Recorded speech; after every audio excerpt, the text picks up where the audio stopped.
Hey guys! Today we're diving into another truly horrifying case. If you want to support my channel, make sure to subscribe and stay active. It really helps me out. I'd be super grateful for that. Let's get started. First impressions can often be misleading, and the person may turn out to be someone entirely different from who they seemed at first. But what if that new acquaintance appears like a storybook prince, quickly gaining your trust, lowering your guard, and making you fall for him? Zenaida Solinari's story initially resembled a fairy tale and the fulfilled dream of a young woman from a small town who dared to make a dramatic change and start a new life in a foreign country. It was there that she soon met the man of her dreams, who seemed reliable, loving, and caring. She wanted to build a strong and happy family with him, but soon realized that he was not the person he had pretended to be at the beginning. The young woman tried desperately to save the family for the sake of her sons and daughters, but sadly, it all ended in a terrible tragedy that left 3 children without their mother. Zenaida Solinari was born on February 18, 1982, in a small provincial town in the southwest of Moldova. She was the older of 2 daughters in a modest, working-class family. Her parents were poor and worked tirelessly from morning until night just to cover the basics. But even then, they struggled to make ends meet. She grew up alongside her younger sister, Oksana, who was 4 years her junior. From an early age, the 2 sisters were extremely close and practically inseparable. They got along well, always supported each other, and helped one another. This tight bond would later play a significant role in both of their lives. As a teenager, Zenaida fell in love with a boy from her school. Their relationship quickly turned passionate, and just a few months later, she found out she was pregnant. Neither of them was ready for a serious commitment or the responsibilities that came with raising a child. The young man soon disappeared from Solinari's life, leaving her alone to face a very difficult choice. Although disappointed, Zenaida's parents discussed the situation and decided that ending the pregnancy wasn't the right thing to do. They feared it could impact her future health or prevent her from having children later in life. They promised to help her as much as they could, and in November 1998, at the age of 16, Zenaida gave birth to a daughter, whom she named Vitalia. After finishing school, Zenaida got by with random jobs, since finding stable employment in her hometown was incredibly difficult. She saw no future there and decided to make a bold change, starting over in another country. She set her sights on Italy. In the spring of 2004, the young mother packed up the essentials and, together with her 5-year-old daughter, set off in pursuit of a new life. At 21, Zenaida and her daughter moved to the scenic Italian city of Bergamo. She rented an apartment and quickly found work as a waitress at a local restaurant. With her striking looks and fit figure, she soon attracted plenty of attention. However, she wasn't interested in casual flings or one-night stands. She was looking for a serious, long-term relationship. Not long after settling in, Solinari met a man named Maurizio Quattrocchi. He was nearly 12 years older, worked in construction as a stonemason, and also did interior finishing. From the start, he pursued Zenaida with charm, showering her and her daughter with gifts, giving compliments, and taking them on tours of the beautiful sights around Bergamo. Maurizio came across as someone serious, reliable, and attentive. He did everything he could to win her over, as well as earn the trust of young Vitalia.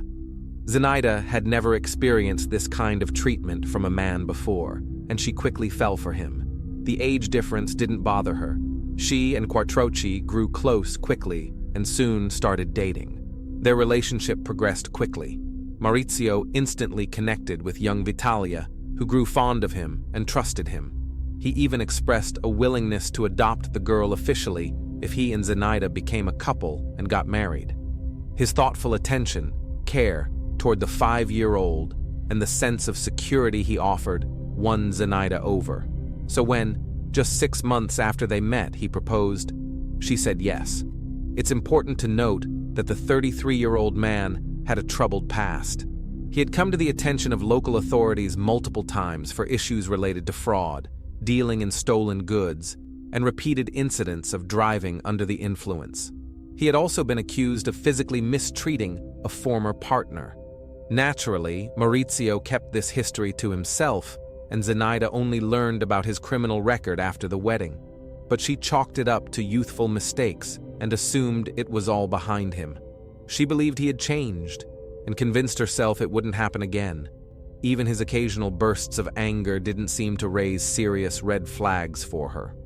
In 2005, the couple held a modest wedding ceremony and went on a short trip through Spain for their honeymoon. As promised, Maurizio officially adopted Vitalia, and the girl even began calling him Dad. Not long after, Zenaida became pregnant. In December of that year, they welcomed their first daughter together, and 4 years later, she gave birth to another daughter. Maurizio insisted that his wife quit her job and dedicate herself fully to raising their daughters and creating a comfortable home life. At the time, he had a stable job with a solid income that allowed him to support the entire family, and Zenaida agreed to his request. The first few years of marriage were relatively peaceful and stable. Zenaida and the girls had everything they needed. They lived in a cozy house. The daughters attended a well-regarded local school, and in the early 2000s and 10s, Zenaida's younger sister Oksana also moved to Italy and settled in Bergamo. The sisters saw each other often and stayed in close contact. Oksana's move was a big deal for Zenaida. Despite living in Italy for several years, she hadn't made any real friends. That was largely because Maurizio turned out to be extremely possessive and had a volatile temperament. He kept close tabs on who she talked to and essentially controlled her social circle. For a long time, Solinari did her best to keep the peace. She tried to be accommodating, avoided confrontation, met his demands, and never complained. She would refer to him as a passionate Italian and explained his outbursts and heated arguments as just part of the local temperament and culture. It's worth noting, though, that despite all the challenges, Maurizio never physically harmed her. That's one of the reasons she stayed with him for so long. However, he resorted to a different kind of control, emotional pressure and verbal manipulation that grew more intense and aggressive over time. Still, he remained a caring father who adored his daughters and was actively involved in their lives. While her daughters were still young, Zenaida spent nearly all her time at home. But once they started school, she became more socially active, joining the school's parent committee and even considering going back to work. Around that time, Maurizio's behavior began to change drastically, and heated arguments at home became more and more frequent, eventually turning into something routine. He became extremely jealous, suspicious of every man Zenaida came into contact with, and at times openly accused her of being unfaithful, even though the accusations were baseless and purely from his imagination. He closely monitored her every move, forbade her from speaking with other men, checked her phone daily, had full access to her social media, and even required that all her few friends be personally approved by him. Maurizio turned out to be a skilled manipulator and a true control freak. He treated Zenaida like his property, someone he could command and control. He knew she and the girls were financially dependent on him, and he believed she had no way out. Zenaida confided in one of her few close friends that she didn't feel safe around her husband, even though he had never physically hurt her. She also told her sister Oksana several times that she felt deeply unhappy and was considering divorce, but she was afraid Maurizio might try to take the girls from her and seek full custody. In reality, she was trapped, unsure of what to do. Maurizio had changed over the years, and not for the better. He was drinking more often, and under the influence, he would become someone she barely recognized. Toward the end of 2018, Maurizio suddenly lost his job after getting into a heated argument with management at the company where he had worked for years. He was clearly in the wrong, but refused to admit it and simply quit.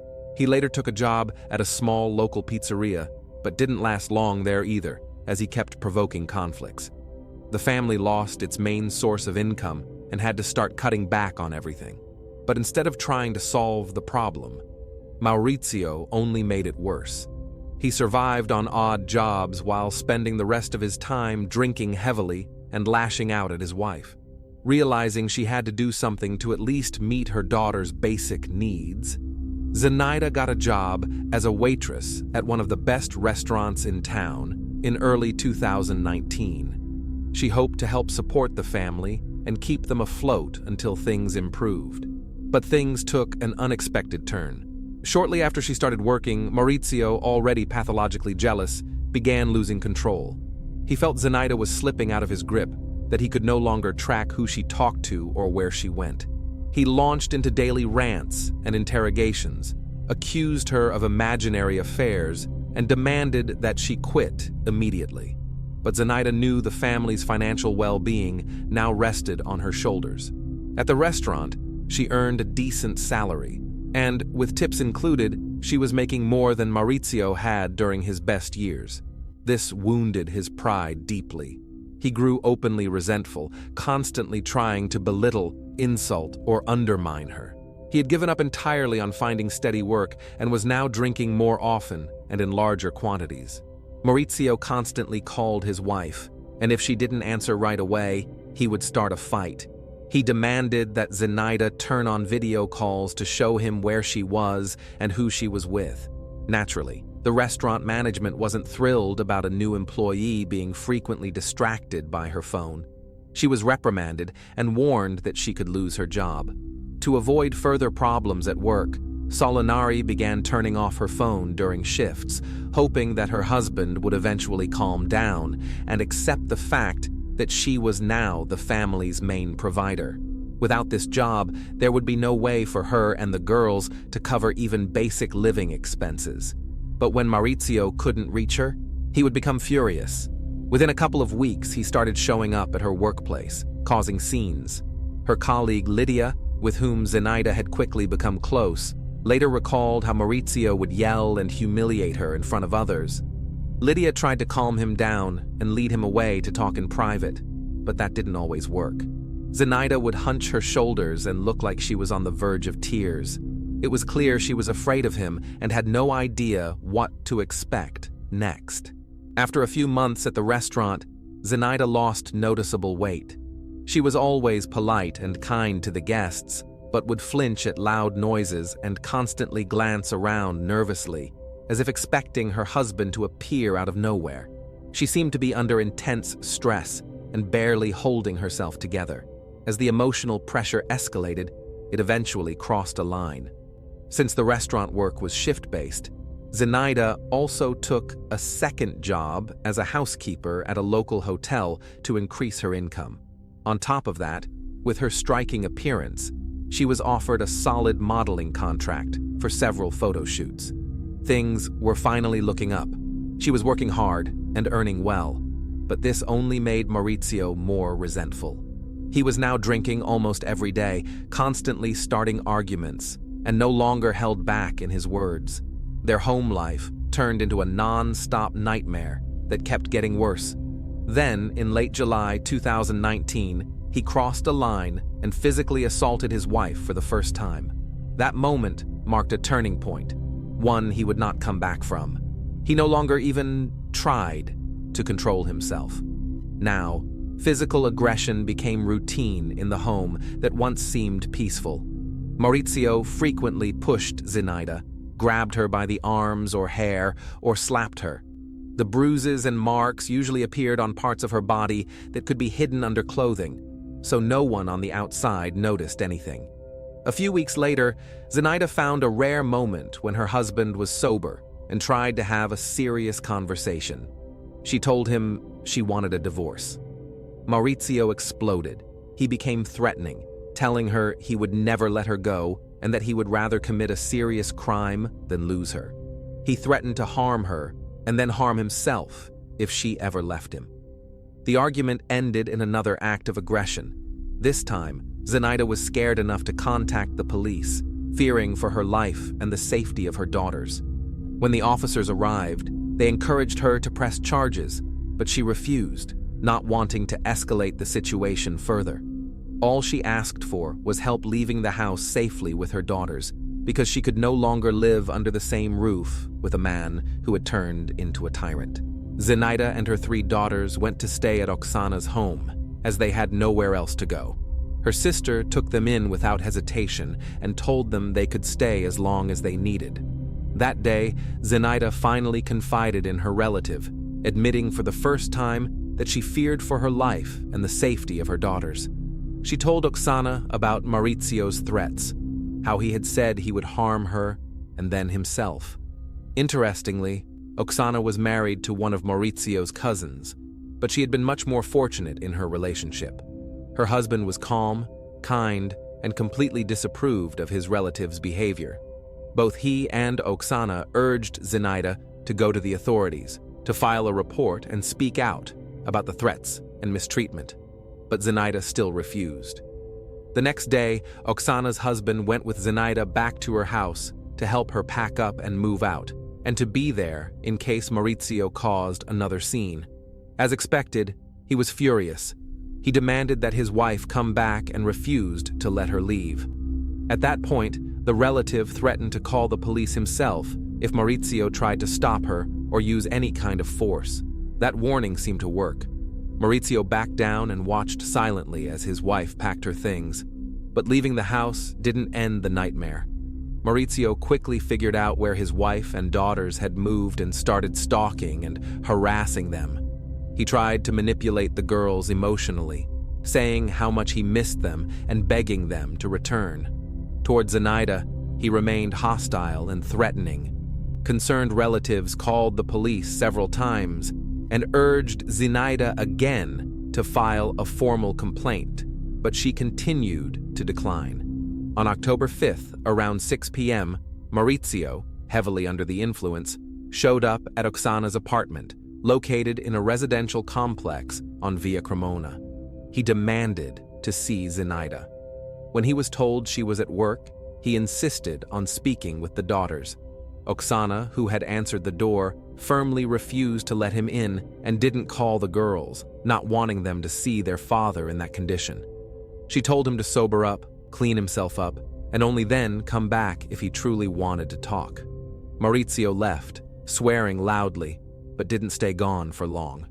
He returned soon after and began wandering the area, apparently waiting for Zenaida to come home. Oksana called the police and reported the situation, asking them to investigate. A patrol arrived around 11 p.m. The officers searched the neighborhood but couldn't find Maurizio or anything suspicious, so they eventually left. Around midnight, Oksana's husband was returning home when he noticed an old gray Peugeot 207, one that looked very similar to the car Maurizio used to drive.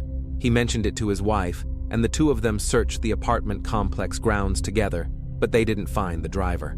That same night, Oksana sent Zenaida a concerned message, urging her to be extremely cautious and to notify them as soon as she arrived home so they could meet her outside. After so many years of living in fear, Zenaida had grown used to it. She ignored her sister's warning, convinced she could handle the situation. She promised to call as soon as she arrived home, but never did. That choice would turn out to be a fatal mistake. On October 6th, around 2 a.m., the stillness of the night was shattered by a piercing scream. Oksana and her husband woke up, but since their apartment windows faced the other direction, they couldn't immediately see what was happening. Oksana had a chilling instinct. It was her sister screaming, and she rushed outside with her husband. By the time they reached the front of the building, the attacker was already gone. On the ground near the entrance, Zenaida lay bleeding. Neighbors had already called emergency services. While waiting for the paramedics, Oksana tried desperately to stop the bleeding from a deep neck wound and begged her sister not to close her eyes. But the injuries were far too severe. By the time medical help arrived, Zenaida had succumbed to massive blood loss. There was no doubt in anyone's mind about who was responsible. The victim's family immediately gave law enforcement Maurizio's name, provided his photo, described his car, and shared his address. A regional alert was issued right away, but no one knew where he might have gone after the attack. Traffic surveillance cameras revealed the direction he fled, but by then, he had already left the city limits. Authorities believed he may have abandoned the vehicle and taken cover in rural or wooded areas. Roadblocks were set up, but the suspect managed to avoid capture for nearly 20 hours. His escape, however, was poorly planned. He had no idea where to go next. That evening, on October 6th, Maurizio was finally arrested when he tried to refuel his car in a nearby suburb. At the time of his arrest, Maurizio had sobered up but claimed he couldn't remember much from the previous night due to excessive drinking. He insisted he still loved his wife, had hoped they could reconcile, and that he never meant to hurt her. He called the entire event a tragic accident, but no one believed that story. By that point, forensic experts had already examined the victim's body, and their findings were shocking, even to seasoned investigators. Zenaida had suffered 18 stab wounds, several of which were fatal. 3 were to her face, 7 were defensive injuries on her arms and hands, indicating she tried to shield herself, and 8 were deep punctures to her neck and chest. 1 lung was punctured. Both the aorta and carotid artery were damaged. She lost too much blood too quickly, and there was little chance anyone could have saved her. The weapon, a large kitchen knife, was found about 60 feet from the scene, apparently discarded by the attacker during his escape. During questioning, Maurizio only partially admitted guilt. He said he didn't intend to harm the mother of his daughters and only wanted to talk. When asked why he had brought a knife, he claimed he didn't bring one at all, that he had found it on the ground near Oksana's home and picked it up with no specific intent. But a search of his home disproved that. The knife used in the attack matched a set from his kitchen, specifically the one missing from its holder. Investigators were able to piece together the full picture. Just as Oksana had feared, Maurizio had been hiding outside the apartment building for hours, waiting in ambush. Somehow he managed to avoid detection during the police patrol that came earlier. He had no intention of surrendering peacefully. Maurizio waited until Zenaida returned home from her shift at the cafe. He attacked her almost immediately after she stepped out of her car. He had no intention of talking. Instead, he delivered multiple blows to her chest and neck. She tried to defend herself with her hands and began screaming for help. A neighbor, alarmed by the noise, looked out the window, saw the horrifying scene, and quickly called emergency services. The attack lasted less than 2 minutes. Maurizio then fled the scene, tossing the knife as he ran. He got into his car, which he had hidden in a nearby alley, and sped off. But he had no idea what to do next. He had already carried out the act he had long threatened. The trial of the suspect began in December 2019. Maurizio expressed regret and claimed to feel remorse. Still, he maintained that the incident had not been premeditated and that he acted in the heat of the moment. His defense attorney tried to argue that Maurizio had found the kitchen knife on the ground while waiting for Zenaida, but prosecutors had solid evidence proving that he had taken the weapon from his own home beforehand, intending to use it. At trial, several of Zenaida's close friends and colleagues testified, along with her sister and brother-in-law. They all spoke about how Maurizio had treated Zenaida with manipulation, emotional pressure, and controlling behavior that escalated into physical aggression in the months leading up to her death. Many had seen bruises on her. Police had visited their home several times, but Zenaida refused to file charges or seek a restraining order, hoping she could handle it on her own. Vitalia, Zenaida's eldest daughter, now an adult, also gave testimony against her stepfather. The younger daughters were spared the trauma of testifying, as the evidence against Maurizio was already overwhelming. He was facing a potential life sentence, but before the trial concluded, Maurizio ended his life in his jail cell, making good on a grim promise he had once made to Zenaida. According to his attorney, his greatest fear was that his daughters would be forced to testify against him, and he chose not to face that outcome. After the tragedy, custody of Zenaida and Maurizio's daughters was granted to 32-year-old Oksana. She couldn't abandon her nieces, who had suddenly lost both parents and were left with only each other. Thanks for watching, everyone. Your support means a lot to me, and you can help my channel grow by hitting that like button, dropping a comment, and sharing this video. Your engagement really makes a difference. See you soon.